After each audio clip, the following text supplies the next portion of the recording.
Hey everyone, it's prime time on the Dan and Joe Sports Show. And of course, we're going to be recapping the amazing first week for Deion Sanders at Colorado and his big win over TCU. And as always, I'm Dan. And I'm Joe. Joe, the biggest story in all of college football, maybe in all of the sports world right now, is what Deion Sanders has done in one offseason. We already knew there was a lot of hype around Colorado. We knew that he'd done a great job in the transfer portal, bringing over players. We had no idea the depth of what he did and just how much his luggage really was Louis. It's not, it's not JanSport backpacks.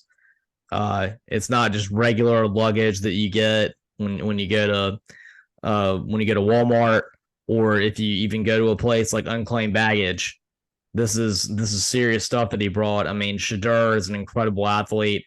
510 yards passing, and then of course the most impressive player of all was Travis Hunter. I mean, I don't think I've ever seen someone do that much on offense and defense in a game. You've seen people affect the game on defense and special teams and offense and special teams, but I don't know that I've ever seen a game where somebody gets over 100 yards receiving and gets an interception. Yeah, Dan, I mean, that was unreal.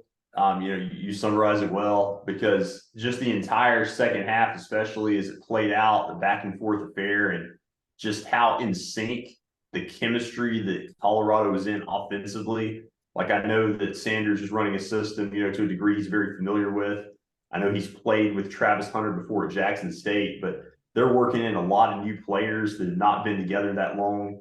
And they have also not played at this level before in a game against a team that has a lot of players returning from a national runner-up finish last year in the playoff. And so for them to be able, as good as they are, for them to be able to take it to that stage and perform at that level, I can't say enough about how impressed I was.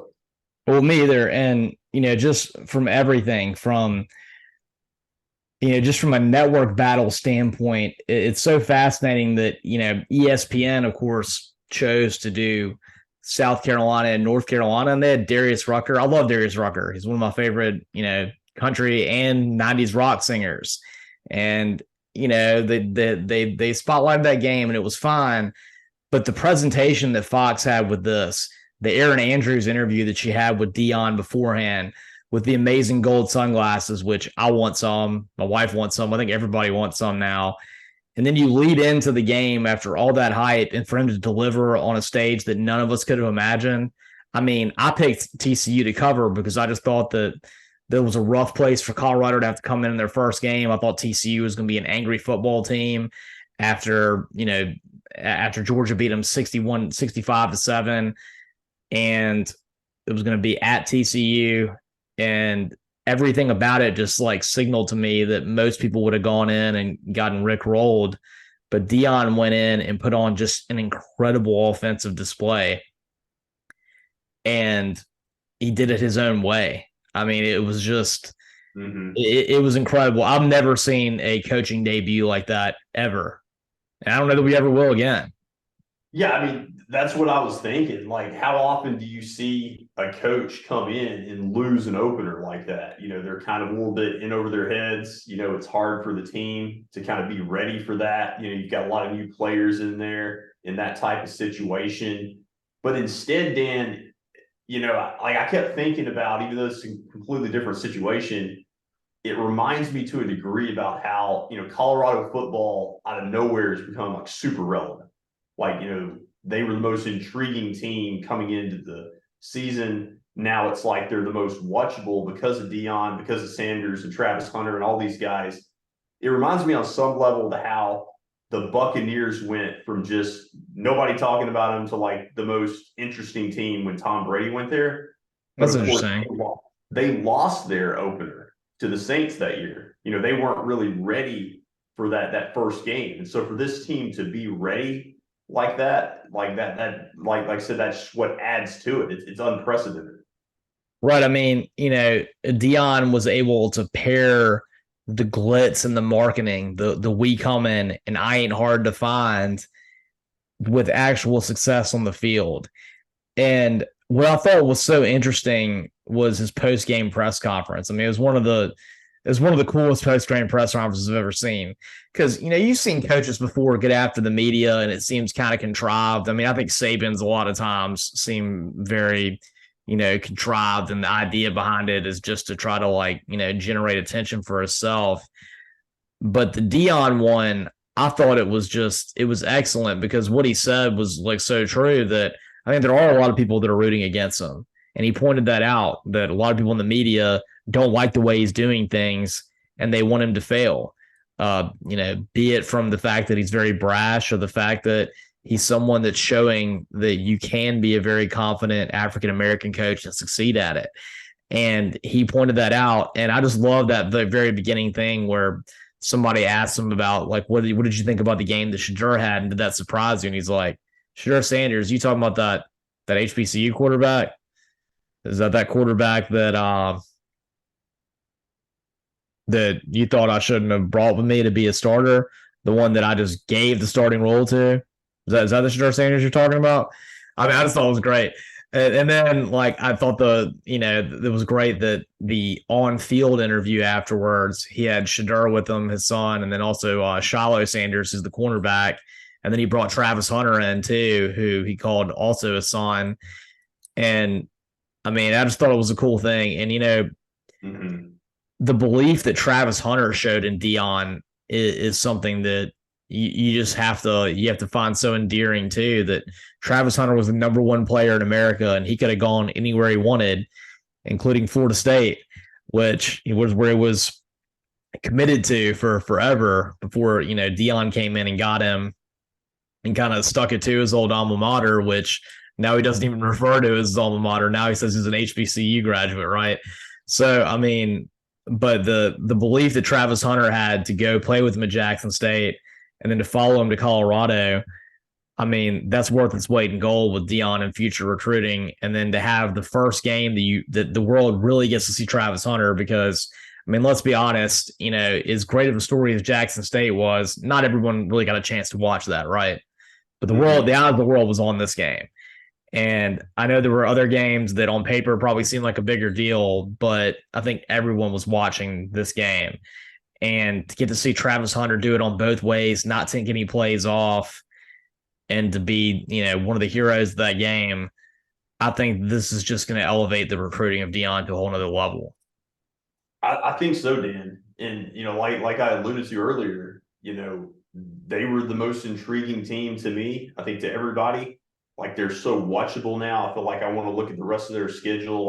I don't want to miss the Colorado games. I never thought I would say that, a year ago this time. And I just never understood this narrative, why people questioned his opportunity to succeed as a head coach. People kept, I felt like, unjustifiably criticizing, how is he going to do in that role? And I'm thinking here, look, this is a guy that's going to recruit extremely well. And this is a guy who has played football at the highest level. He's played baseball at the highest level.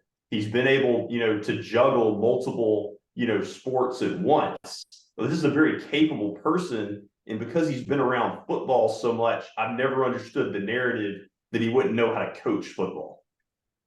Well, and Joe, not only is he someone that's been able to succeed in so many sports, but even in football, he was able to succeed in so many different aspects of it. I mean, he was a great kick returner, arguably the best cornerback to ever play in the NFL.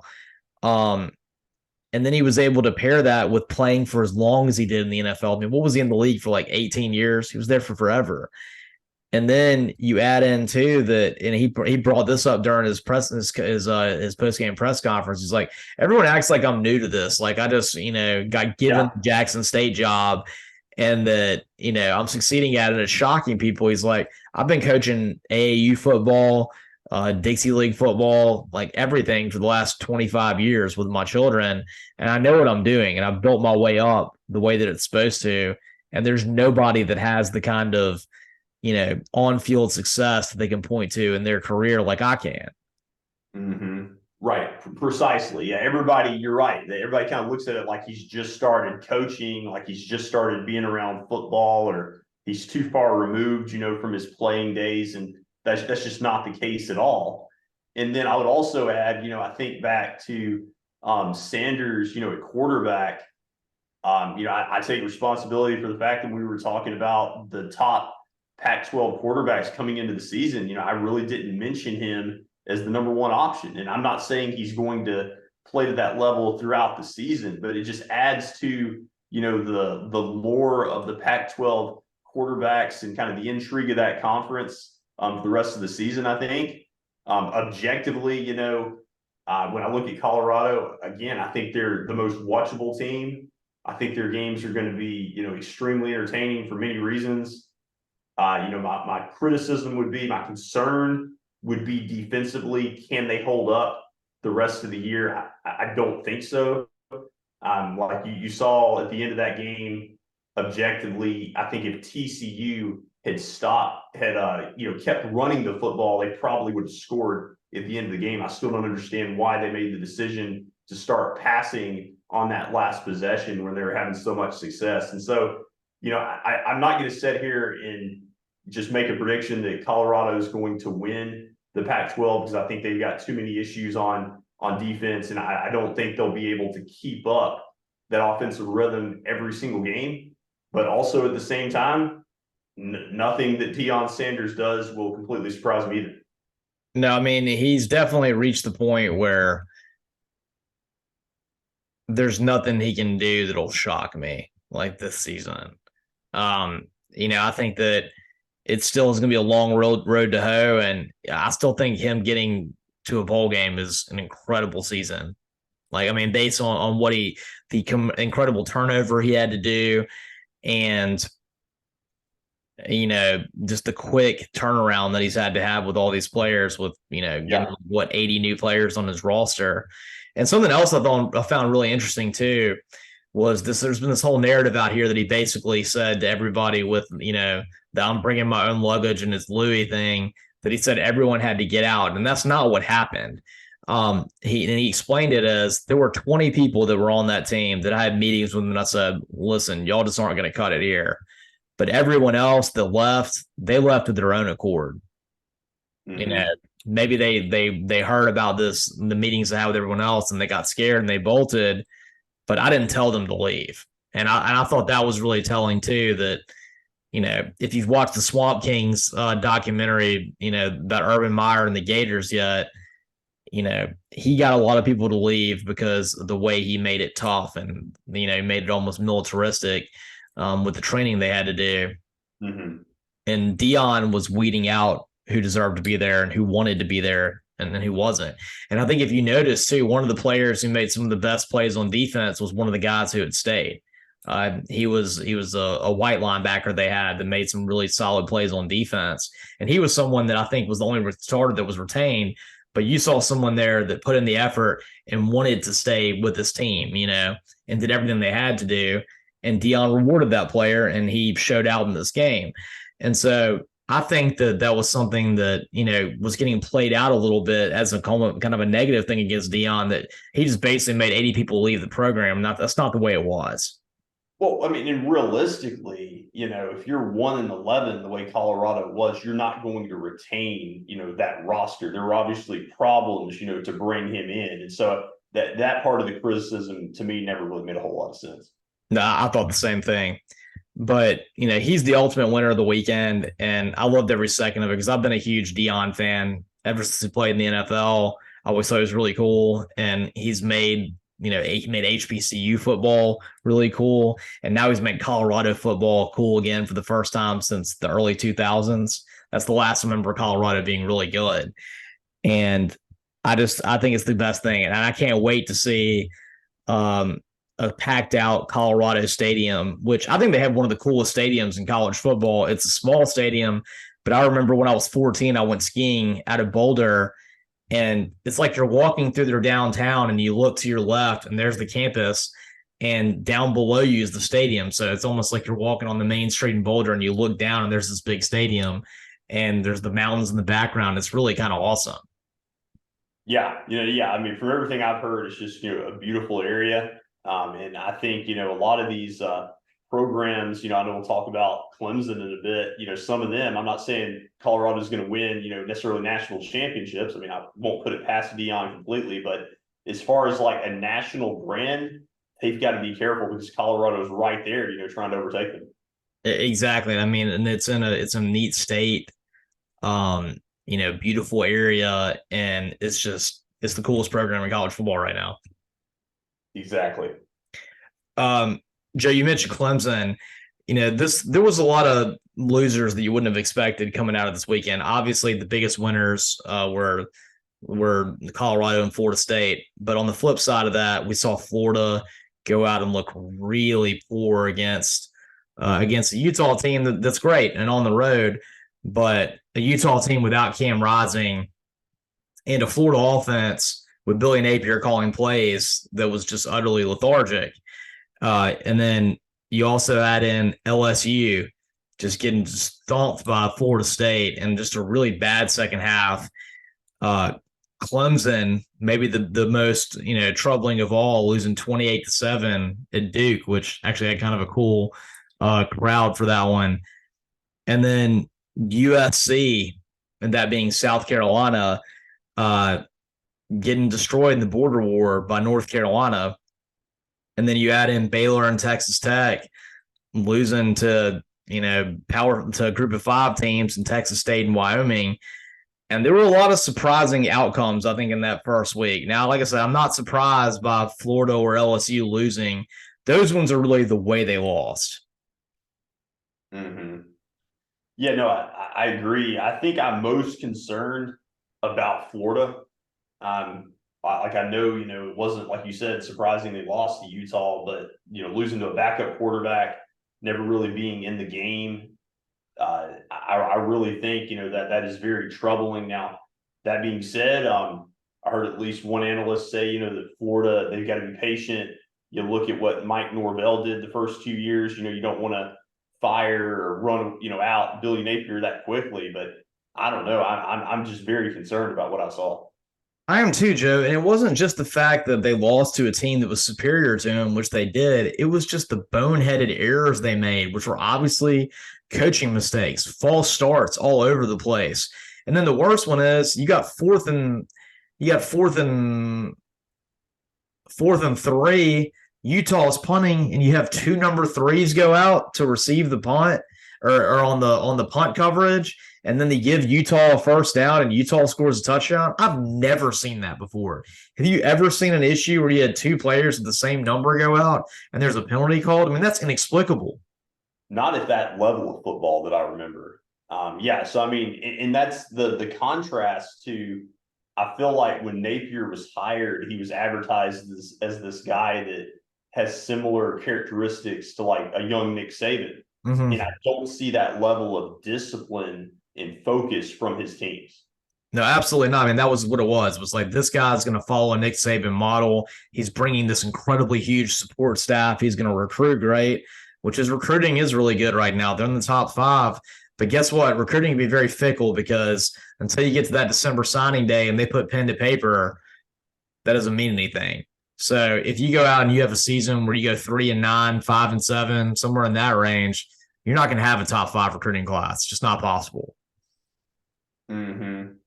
And I mean, who knows? I mean, I'll say that, last year, this was the total antithesis. Billy Napier was here like kind of a microcosm of where Dion is as far as pulling off that big upset against Utah. And so, it's a complete 180 this year. But to me, it just feels a lot different here. Yeah, it feels bad. I mean, I know it's the second year, and it was funny because I was saying you can't fire someone in the second year, and then I remember that Auburn fired Brian Harsin in the second year, and sure seems like they made the right decision based on everything that Hugh Freeze has done on the recruiting trail, getting excitement back in the program. And it seems like right now that you're in a lot better shape when you had Dan Mullen as your head coach than Billy Napier. And I mean, you and I talked about it before. I never understood why they fired Dan Mullen to begin with. And to me, I mean, I think they should give Billy Napier at least one more year.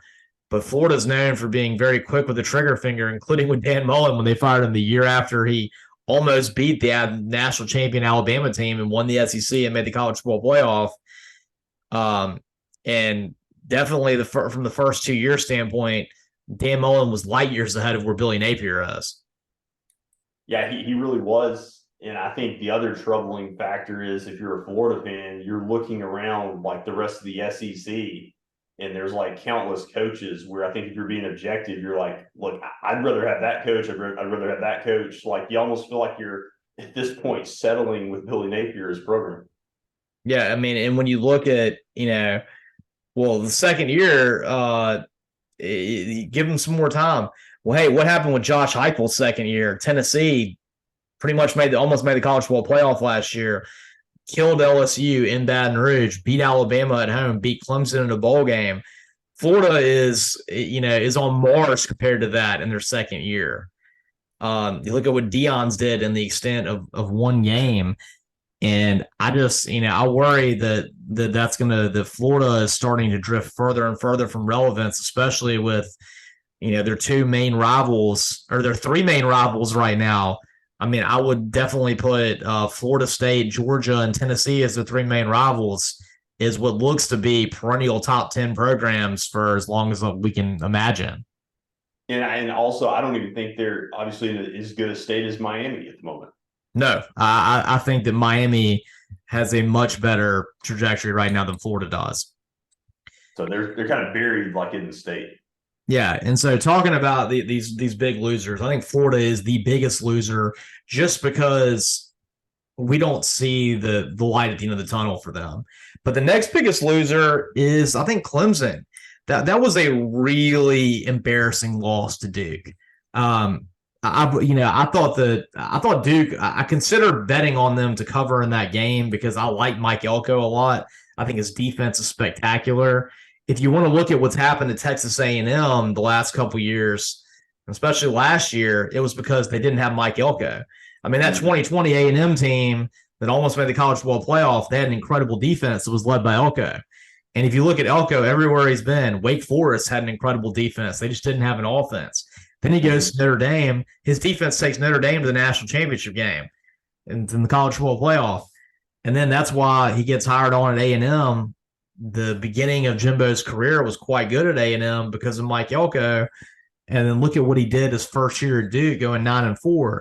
I think he's a very legit coach, and Duke's a for real team, maybe even a top 15 team. But what Clemson did on offense, having I think 4 trips inside the 10-yard line and getting no points, and all of this talk in the offseason about how Cade Klubnik is going to be the next Trevor Lawrence, next Deshaun Watson. Aren't we so glad we got rid of DJ Uiagalelei? Well, guess what DJ did? He went out and threw for 90% and beat a pretty good San Jose State team and killed them. And meanwhile, I mean, Cade Klubnik, there were times where he wasn't even within 20 feet of receivers, where he was throwing it way too hard on short routes. And Clemson, I mean, they made all these changes in the offseason, went out and got Garrett Riley. And I think it's a legit question right now as to whether the Clemson dynasty is over. Yeah, there's a lot of concerns I had, Dan. I was one of those people that, I've been kind of maybe stubborn to an extent all offseason, kind of defending Clemson, with the seasons they've had, relative to everybody else, that they've still been strong. But, this was definitely a wake-up call for me where I'm suddenly having questions about where they're going to go, especially comparing and contrasting it directly to losing to Duke head-to-head with what Florida State did and other teams in that conference, North Carolina. And so, yeah, I mean, with their stubbornness about the transfer portal and with their inability to bring in receivers the last couple of years, I think they could be in the midst of a long season.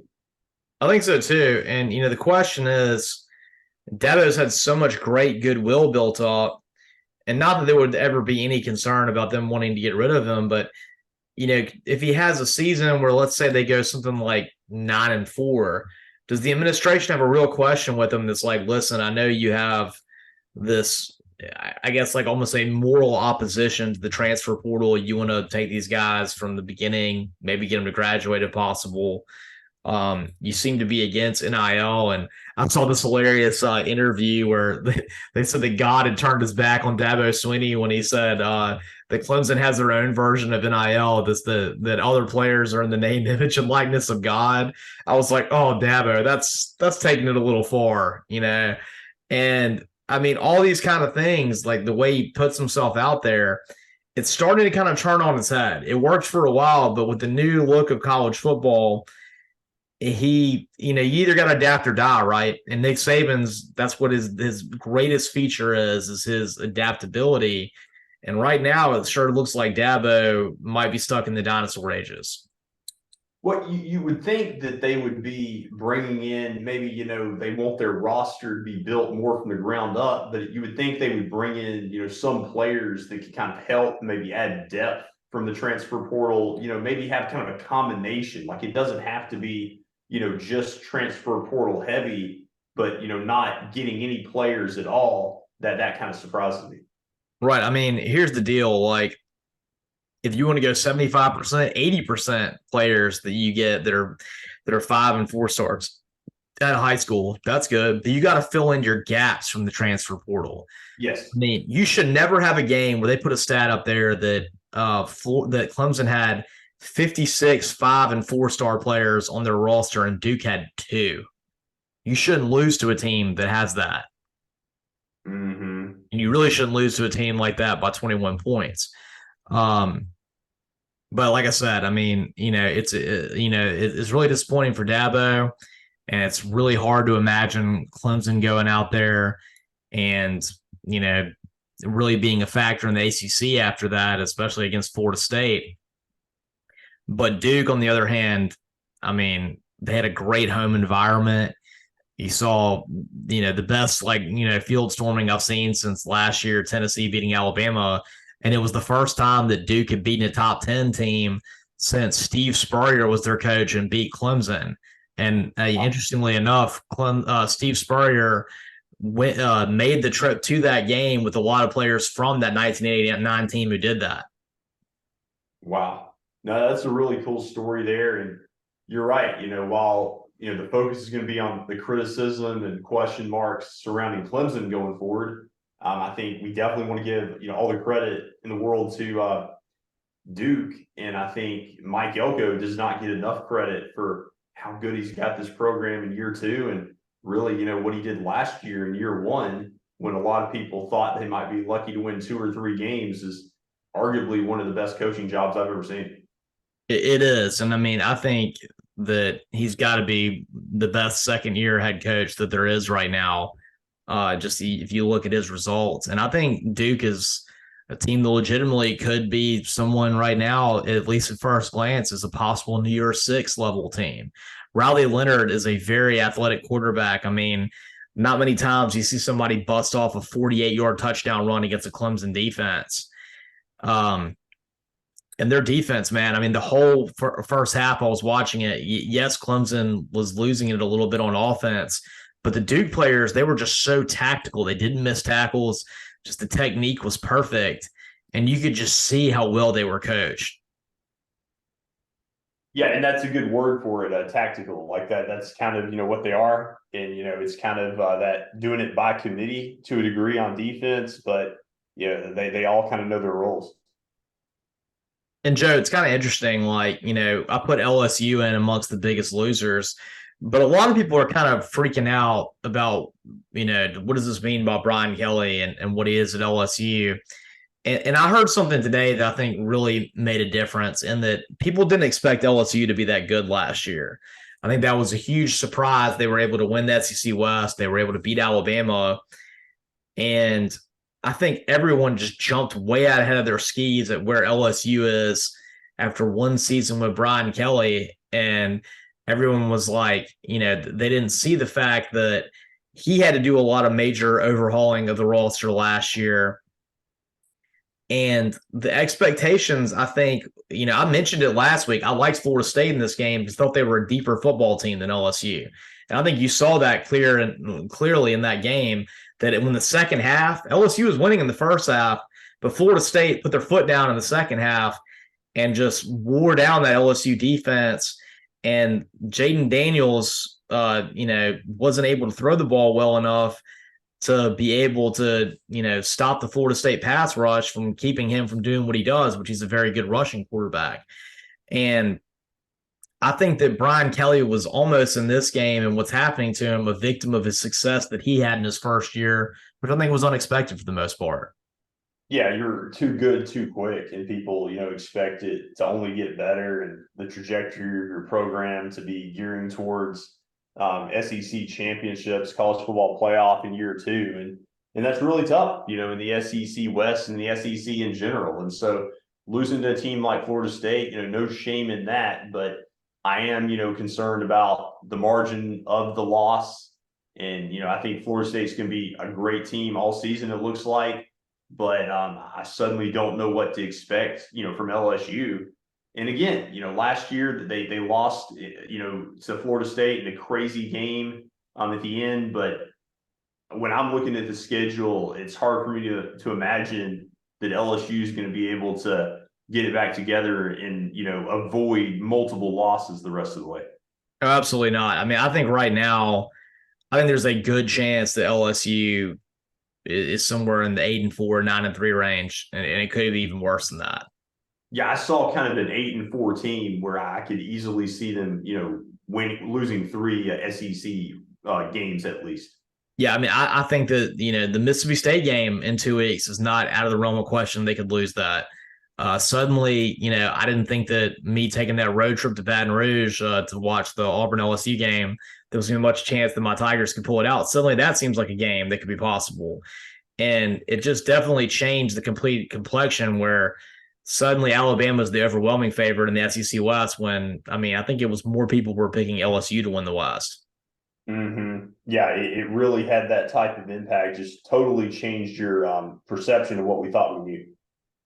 And Joe, I mean, South Carolina, a little bit of the same thing with Frank Beamer. Now, that wasn't his first season at South Carolina, but he had such a great end to the season with beating Tennessee the way he did, and then going out and getting that win over Clemson for the first time in 10 years.